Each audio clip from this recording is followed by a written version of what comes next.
Assalamualaikum warahmatullahi wabarakatuh. Salam sejahtera dan salam nadi ilmu amalan membaca.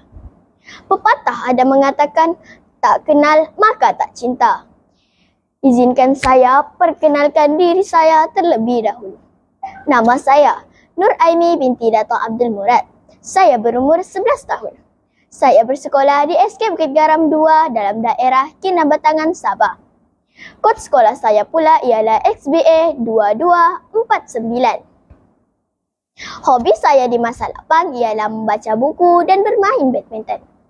Cita-cita saya pula ialah ingin menjadi seorang guru agama atau lebih dikenali sebagai ustazah. Pada hari ini, saya sangat teruja untuk berkongsi dengan anda semua mengenai sebuah buku yang telah saya baca yang berjudul Kasut Koyak. Buku ini telah dikarang oleh seorang guru agama yang bernama Ustazah Husbah Haris dan diterbitkan oleh terbitan Smart Work Solution Publishing and Training pada tahun 2022.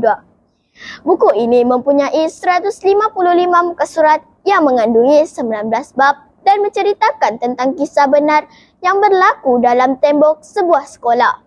Ianya ditulis berdasarkan kisah yang telah dilalui oleh penulis sepanjang pengalaman beliau menjadi seorang guru disiplin di sebuah sekolah.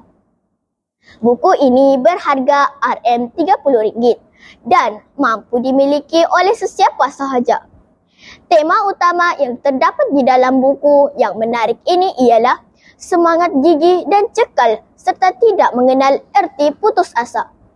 Seorang guru di dalam memanusiakan muridnya yang menghadapi pelbagai masalah disiplin di sekolah. Apa yang menarik mengenai buku ini? Jom saya kongsikan. Kami kaki tidur, kami kaki ponteng, kami kaki buli, kami tak suka peraturan dan kami tak suka nasihat panjang-panjang. Itu tak boleh, ini tak boleh. Ish, gila, semua tak boleh. Kami bengang, kepala batu. Itulah antara gambaran watak dan sikap bagi pelajar-pelajar yang bermasalah di sekolah, seperti yang terdapat dalam buku ini. Hati mereka keras, lebih keras dari batu. Jiwa mereka sering memberontak dan rasa ingin bebas. Mengapa kedegilan itu meraja di dalam jiwa pelajar-pelajar ini? Buku Kasut Koyak ini ada jawapannya. Jalan cerita mengenai buku ini sangat menarik perhatian saya kerana mengisahkan seorang guru disiplin sekolah iaitu Ustazah Husbah yang telah dilantik menjadi seorang guru disiplin oleh pengetua sekolahnya. Mulanya, Ustazah Husbah menolak tawaran lantikan sebagai guru disiplin kerana beliau tahu tugas tersebut sangatlah berat. Namun, atas pujukan dan rayuan pengetua sekolah serta melihat perkembangan semasa pelajar-pelajarnya, akhirnya Ustazah Husbah menerima tawaran tersebut. Di sinilah bermulanya kisah suka duka. Pahit getir Ustazah Husbah melayari kehidupannya sebagai seorang guru disiplin. Bermula bab 2 sehingga bab 17. Semuanya menceritakan tentang masalah disiplin pelajar. Antaranya ialah masalah ponteng kelas, menghisap vape, mencuri, merokok, pergaduhan, dilamun cinta, lumba motor, ponteng solat, kecelaruan jantina dan banyak lagi. Setiap kisah yang diceritakan mengandungi kisah yang tersendiri, penuh suka duka dan atas sebab dan alasan yang berbeza. Dan sudah pasti antara penyebab di atas setiap yang berlaku seperti kepincangan institusi keluarga, kurangnya kasih sayang dan perhatian, masalah kemiskinan serta kurangnya didikan agama. Di sinilah Ustazah Husbah memainkan peranannya menjadi guru, menjadi ibu kedua, memberi tarbiyah, menyemai rasa cinta sesama manusia, menanamkan kepercayaan dan mencuri jiwa pelajar-pelajar ini.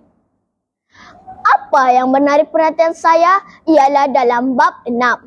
Seorang pelajar yang sangat nakal bernama Malik telah memohon maaf kepada Ustazah Husbah melalui pesanan WhatsApp di atas kenakalannya kerana sering melawan guru, lambat masuk kelas, merokok, kerap bergaduh dan banyak lagi. Dalam ketegasan, Ustazah Husbah menangani setiap kes pelajar-pelajarnya. Terdapat kelembutan yang mampu mencairkan hati keras anak-anak muda seperti Malik. Rupanya, di sebalik kenakalan Malik tersebut ada tersimpan satu peristiwa sedih kerana telah kehilangan ibu bapa sejak kecil lagi dan hidup terbiar walaupun dibesarkan oleh ibu dan bapa saudara. Kepercayaan yang tinggi yang disandarkan Ustazah Husbah kepada Malik telah berjaya mencairkan hati Malik sehingga menyebabkan bertekad untuk berubah. Saya juga tertarik untuk berkongsi cerita seterusnya dalam bab 9. Menceritakan bagaimana Ustazah Husbah menyentuh hati pelajar yang bernama Zul dan membelikan kasut baharu disebabkan kasut sekolah Zul telah koyak dan Zul merupakan antara pelajar yang sering ditangkap kerana melakukan pelbagai kesalahan disiplin.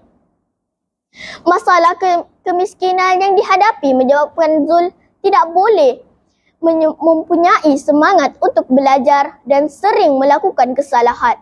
Ustazah Husbah tidak jemu untuk terus menasihati Zul dan berharap Zul mampu berubah satu hari nanti. Begitu gigih dan cekalnya Ustazah Husbah membimbing dan memberi peluang dan ruang kepada pelajar-pelajarnya untuk terus berubah. Keyakinan tinggi Ustazah Husbah adalah setiap hari adalah hari baharu. Jika kemarin anak-anak melakukan kesilapan, hari ini pandanglah mereka sebagai orang baharu. Kemuncak cerita dalam buku ini ialah bagaimana Ustazah Husbah berjaya mencuri perhatian pelajar-pelajar kelas 3. Harapan yang terkenal dengan kenakalan dan tidak hormat guru. Ustazah Husbah masuk ke kelas tidak seperti biasa mengajar, tetapi masuk secara santai.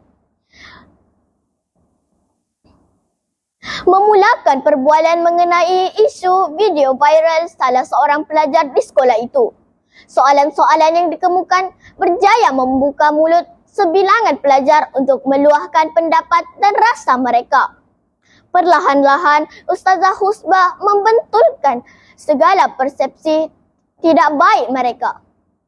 Memberi ruang bersuara, mendengar luahan hati dan pada masa yang sama menyuntik sedikit rasa keinsafan sehingga mencetuskan suasana sedih dan touching di kalangan pelajar. Ternyata hubungan antara guru dan pelajar itu amat halus.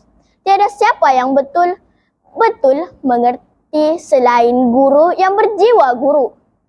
Banyak nilai pengajaran yang saya perolehi setelah membaca buku ini. Khususnya dalam mengejar cita-cita saya untuk menjadi seorang guru. Antaranya, setiap orang ada peluang untuk berubah. Sekiranya ada pelajar atau anak-anak yang bermasalah, itu tidak bermakna masa depan mereka akan gelap selamanya.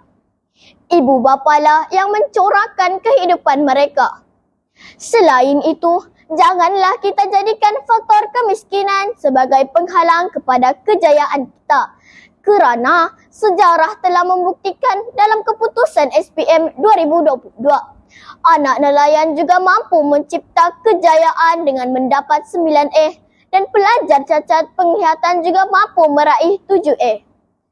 Pada pendapat saya, kekuatan buku ini ialah setiap bab menceritakan kisah kes disiplin, pelajar yang berbeza dan bagaimana Ustazah Husbah menangani setiap kes tersebut. Selain itu, di akhir setiap bab penulis menyediakan sedikit nota kaki secara terperinci mengenai setiap kes disiplin yang berlaku berserta rujukan. Ini memudahkan pembaca mengetahui fakta sebenar bagi setiap kes disiplin tersebut. Cuma sedikit kekurangan pada buku ini ialah tidak ada grafik yang dapat menceriakan lagi buku ini. Tuntasnya, tugas guru bukan hanya itu. Bukan hanya mengajar tulis baca sahaja, tetapi lebih dari itu. Mengajar dan mendidik insan untuk menjadi manusia yang berguna. Banyak rasa yang terbina, banyak pendoman yang tersimpan setelah membaca buku ini. Justru, Saya mengucurkan kepada kawan-kawan semua untuk membaca buku ini. Sejambak bunga dari taman, untuk guru ku hadiahkan. Pesananmu guru tetap jadi pendoman, mendorong aku mencapai kejayaan. Sekian, semoga perkongsian ini memberi sedikit manfaat kepada semua. Bye!